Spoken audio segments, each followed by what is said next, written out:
All right, this probably is a little bit unfair because making a movie review when you didn't finish watching the movie is completely unfair.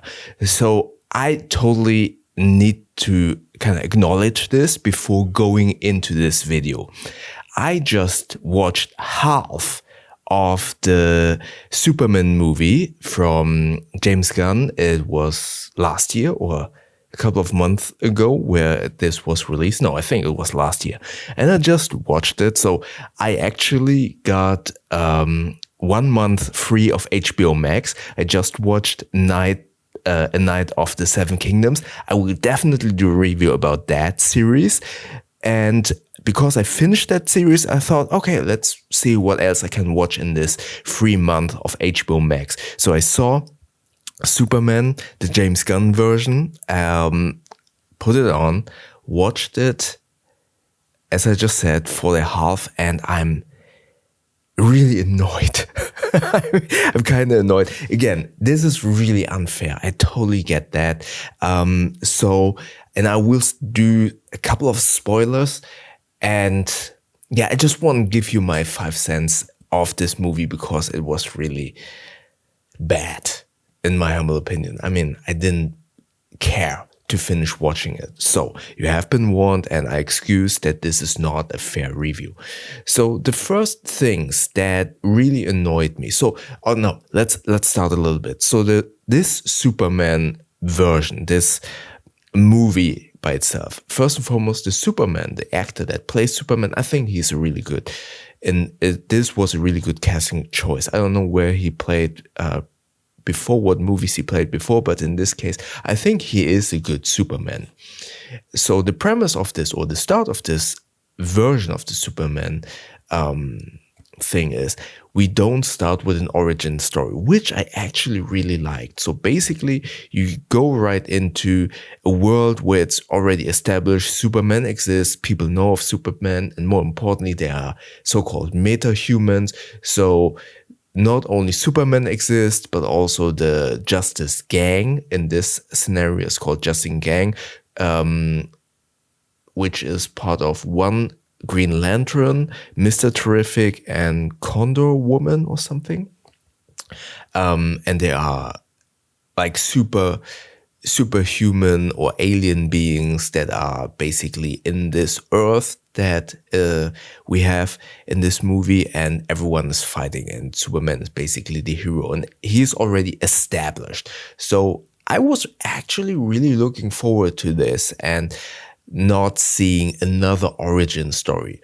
But because we basically are thrown into a world and thrown into a new storyline, you obviously need a little bit of backstory and information and exposition. And in the movie world, you basically always say show, don't tell.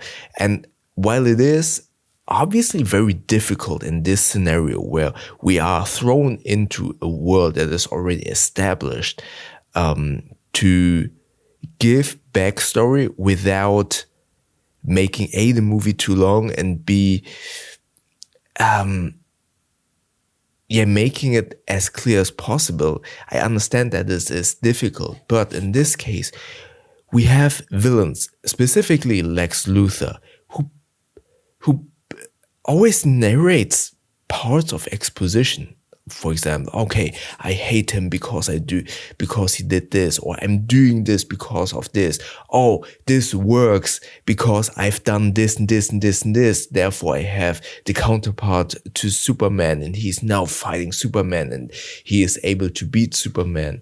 And this is not somewhere in the middle. This is actually in the beginning. And I'm sitting there, it is so jarring that the villain or some other person basically explains to you not only what's happening. I think that is a gray zone when someone is kind of explaining what's happening. Maybe a different person is standing next to him, and that person explains that to the other person what's going on, and therefore you kind of understand, okay, this is a narrated exposition of what's going on. But because there is a different character in the scene, it is kind of, okay, I get it. But in this case, it feels yes, there are other people in the room, but those are Lex Luthor's team. So why does he need to explain it? And then there's another thing, and okay, there is one person explaining it to another person, but it felt so jarring. It was something, I totally forgot what it was. It was something along the line where one coworker told the other coworker that sits next to that person, oh, Lex did this, and that is why he can do this and that. And that felt so stupid. And it took me out of the whole experience of that story. And speaking of, or segueing to what took me out of the story as well, the CGI and the whole kind of look of the film. The look of the film is so high polished and glossy. And for some reason, I mean, it's the same look like in Guardians of the Galaxy. But I don't know, for some reason in Guardians of the Galaxy, it did work better. And I feel it has to do with somewhat of my Marvel and DC bias. So with Marvel, I'm kind of okay with this very vivid, vibrant, colorful look, comic-like look. With DC, where one of my favorite characters obviously is Batman. It's very dark, it's very gritty. And I understand Superman is different and Metropolis is different than Gotham City. But still, it felt so over the top.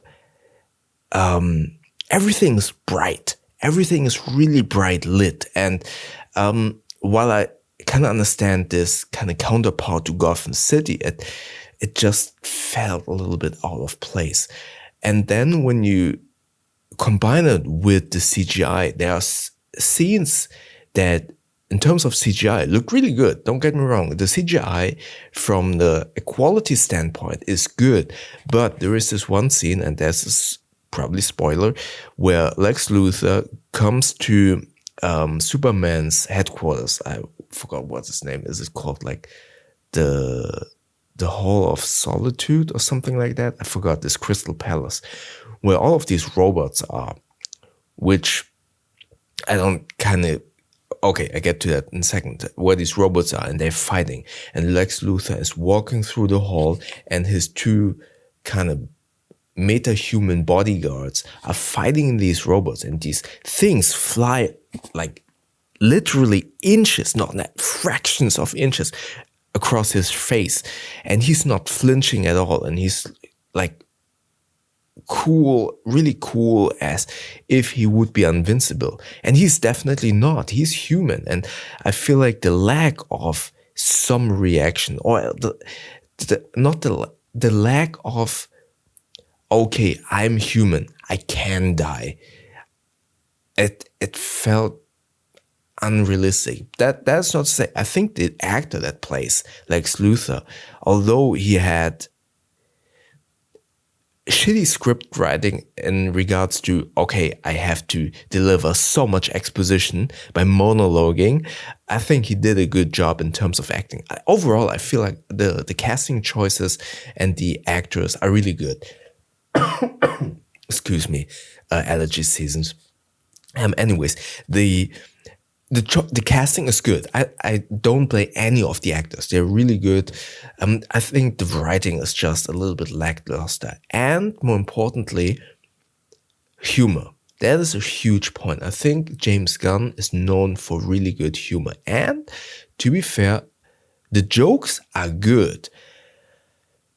However, I do feel that some of the jokes are a little bit misplaced in terms of tone, because Superman, or this storyline, has a couple of really important philosophical questions. For example, like, is Superman actually allowed to be judge, jury, justice, and the executioner at the same time, and stuff like that. And I feel like sometimes James Gunn breaks up important scenes. For example, there's this scene, and I basically almost finished closely after that, where Lois Lane and he are talking after they had a huge fight because they were discussing this really philosophical, ethical, moral question of how much is Superman allowed to interfere with human politics and stuff like that. And they have a huge fight, and then they kind of get together and talk about it. And in the background, there is this huge fight of this big eye, and the Justice Gang is fighting that. And it's kind of like the scene in Guardians of the Galaxy in the beginning, in Guardians of the Galaxy 2 or 3, where everyone is fighting and then baby Grog is dancing in front of the camera. And it's kind of a joke, and it's supposed to be funny in a way. And while it works with the intro scene of Guardians of the Galaxy, in that scene in particular, they had a moment, Lois Lane and Superman had a moment and they are discussing this really important thing between their relationship. And truth to be told, I forgot. It didn't really. It felt weird. It felt weird, and it didn't work for me. And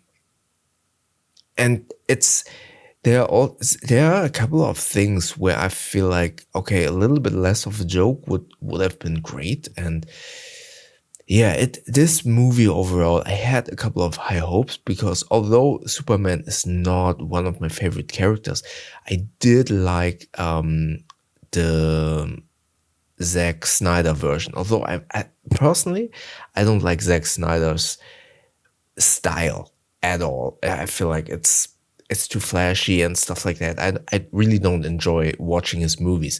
But I felt like the Man of Steel version was really good. And it gave Superman because he's basically invincible, and he gave him good character dilemmas, ethical questions where he was struggling. And while this Superman has those struggles as well, all of these struggles are so undermined by these jokes and these weird decisions to give weird exposition dumps told by one person, and it just didn't hit with me, and I was really disappointed. And again, it's unfair that maybe I will finish the movie tomorrow, or I don't know, whenever I am playing a retro game and I'm just let it run. But I was really disappointed. I was giving that movie a chance. I put away my phone. I was watching that movie, but I couldn't stand it. It was really hard for me to continue, and I quit that. And I feel like if this is the direction DC wants to go with the DC universe, I'm not sure, to be honest. This is not a good start. Honestly, I felt the Batman was an amazing start, and I really was hoping that DC might go in that direction. But now, having seen Superman, and they kind of tried to copy, I mean, they already tried it with Aquaman, with, I would say, The Flash a little bit. When they tried to do the DC Universe reboot, and they kind of wanted to compete with Marvel, in my humble opinion, because I think Aquaman is the worst movie ever. I gave it a chance, the first one. I gave the second one a chance, and I felt like both were terrible. Not only in storytelling, but also in how they looked. And that is a big deal for me. I think they try too hard to copy Marvel in terms of look, in terms of incorporating humor. And then they brought out Batman with Robert Pattinson. I was like, and obviously Joker. And I was like, yes, this is it. If you want to continue the DC universe, I personally believe you should go this route. And now seeing Superman, especially with the kind of writing and the style of James Gunn, I don't really look forward to it. I have already superhero movie fatigue, and now seeing that DC just maybe tries to copy Marvel in style. I don't know. I felt like Batman gave everything a fresh take. And now seeing they kind of copy something that we all, or many of us, are already a little bit exhausted by is a stupid move. Hopefully they recover. I don't know what else is going to come out next in the DC universe. Not sure, but from my personal opinion, this isn't it. I'm looking forward to the next Batman movie. I hope they will continue to use Robert Pattinson. As far as I know, for the DC universe, they are casting a different actor and are kind of trying to separate those entities. I don't know. I really don't know. I'm really confused and I'm disappointed by this Superman movie. So again, I totally understand. Please don't roast me or don't criticize me that this is an unfair view of a movie review because I didn't finish it. So I don't want to call this a review. But yeah, I was disappointed. Let me know if you watched this Superman version. Please let me know, what are your opinions? Did you mind all of this exposition dump spread out during the movie? Let me know. And yeah, maybe check out a different movie review that I did. Check it out up here. YouTube thinks they like the video down here. And don't forget to subscribe, because I will do the Night of the Seven Kingdoms review, series review. That series is amazing. Don't forget to subscribe by clicking the button up here. That way you won't miss that series review. Thank you very much.